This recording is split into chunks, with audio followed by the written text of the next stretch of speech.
I'm back to hate on post-movie Spongebob. But this time it's okay because we are using science. We have technology. And yeah, let's go. Hey! Okay, so Jesus Christ, I am so tired of hearing the same stuff all the time about post-movie Spongebob. Every time the question of the decline of Spongebob is brought up, people say the exact same thing. That the decline was after season 4, and that season 4 has many episodes of the same level as pre-movie. I'm sorry, but this is just plain wrong, and I just have to get this little rant out. So, to prove what I mean, I'm gonna be using examples from season 4 and the previous season 3 to show how immediate the decline in quality is.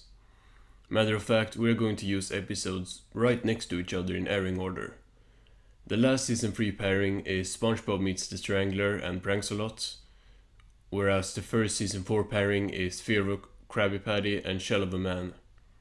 I'm not going to talk about Fear of a Krabby Patty here, not because I think it's a fantastic episode or anything, but because it's very different from the rest of season 4, both in tone and writing.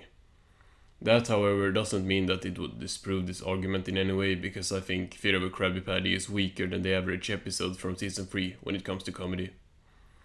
So that leaves us with Shell of a Man, which is one of the most praised episodes from the season by fans. The last half of season 3 has some of the weakest pre-movie episodes, and since many of y'all think the first half of season 4 is stronger, this will be really interesting. I could really pick either of the season 3 episodes, but let's go with SpongeBob meets the Strangler, as I think this episode is closer to Shell of a Man on a fan appreciation level. So what we're going to do is use a scientific method that's called counting. It's that simple really to start with. I'm going to go through both episodes and count the amount of jokes.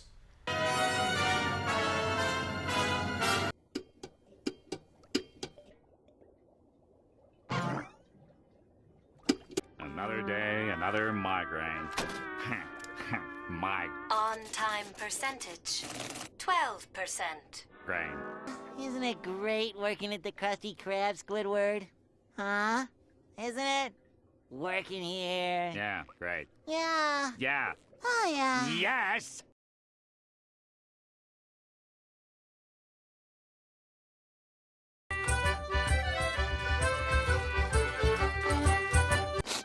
You grew up so fast. I promised myself I wouldn't do this.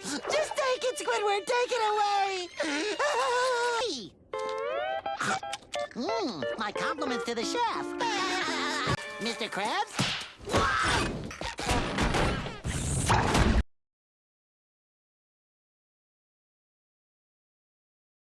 What are you gonna do? Call the police? Yes. We got him chained up real good. He'll never get away. Oops, not again. Yep, he got away. Listen, kid. I could be your bodyguard. Here's my card. Looks good to me. Well, the maniac could be anywhere, wearing a disguise. He could be that old man, or that baby. Or that pebble. Or that stick. Or that receipt for the phony baloney mustache emporium. That's mine.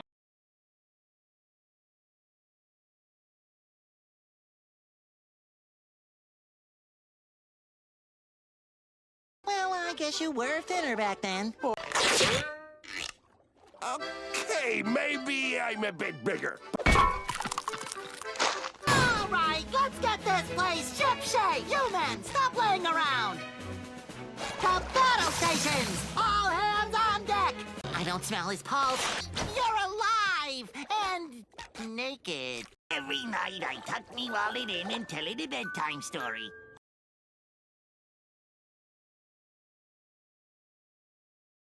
I'm not sure if these are my pants. Open the door so I can strangle you. Choke you. Crush your windpipe. Protect me? Thanks. Don't mention it, Strangler. Bodyguard.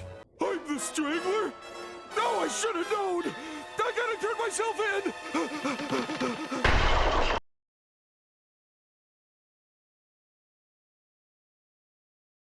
You still like pineapple, right? Like pineapple, I live in one.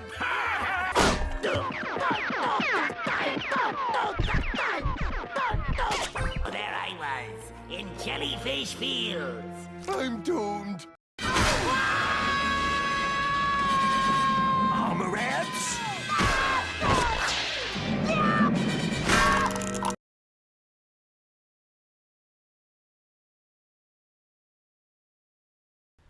SpongeBob Meets the Strangler adds up to 61 jokes in total, while Shell of a Man only 35.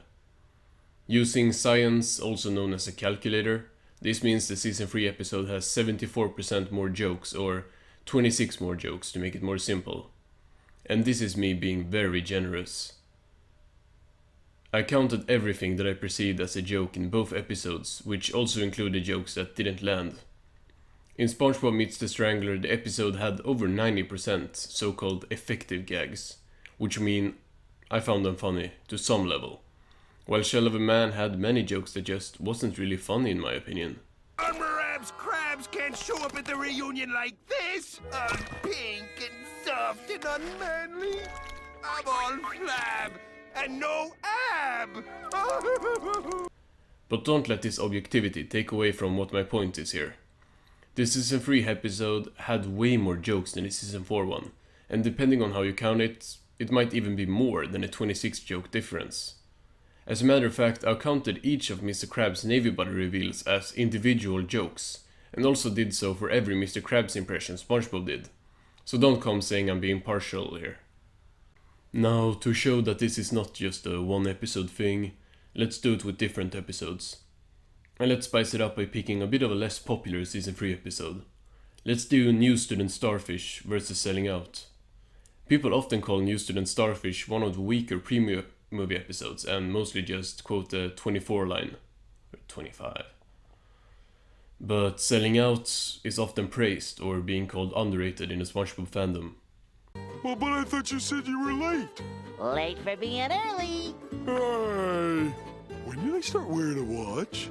This light bulb represents knowledge, and without its energy and warmth, within minutes, Roger would die. Life, death, life, death, life, death, life, death, life, death. Patrick! Young man, why don't you stand up and introduce yourself?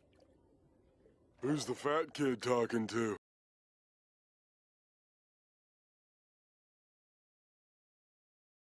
The sweetest sound I've heard. I'd gladly give up everything for all the money that I've earned. You mean the Howard Blandy? The Howard Blandy that masterminded the ruthless takeover of every small family-owned business in Bikini Bottom? That Howard Blandy? I worship you. Wait a minute. I hate golf.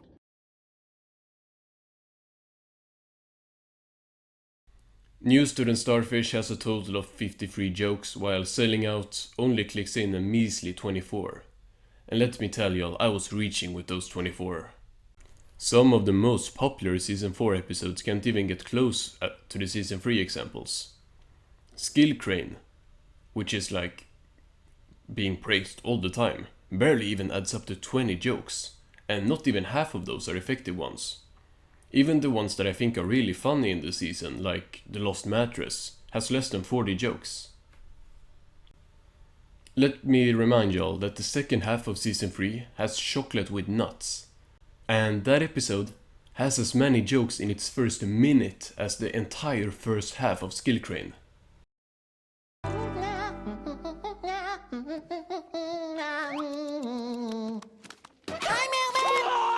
This guy's so rich, he has a swimming pool in his swimming pool. This guy's got shoes. That's it, Patrick. We gotta become entrepreneurs. Is that gonna hurt? Quick, Patrick, without thinking. If you could have anything in the world right now, what would it be? More time for thinking.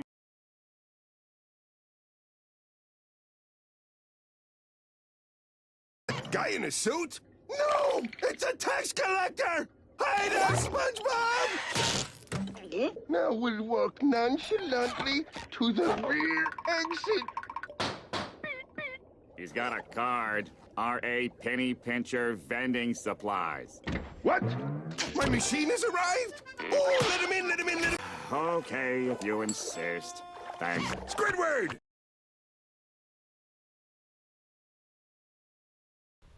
As I said earlier, it's also not just about the amount of jokes. Chocolate with Nuts is one of the most effective comedy episodes ever, and almost every joke lands, which means we have about 50 hilarious jokes, whereas pretty much all season 4 episodes can't even get close to 50 mad jokes, or even average jokes. There is only one season 4 episode that can be put up there with the previous season when it comes to comedy, and that is of course Krusty Towers.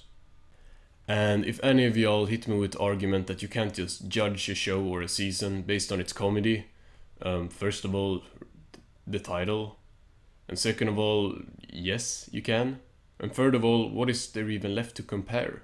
The animation, because it's worse. The characters, they are worse. The stories, well, some of them are still pretty good, but ultimately they are also worse.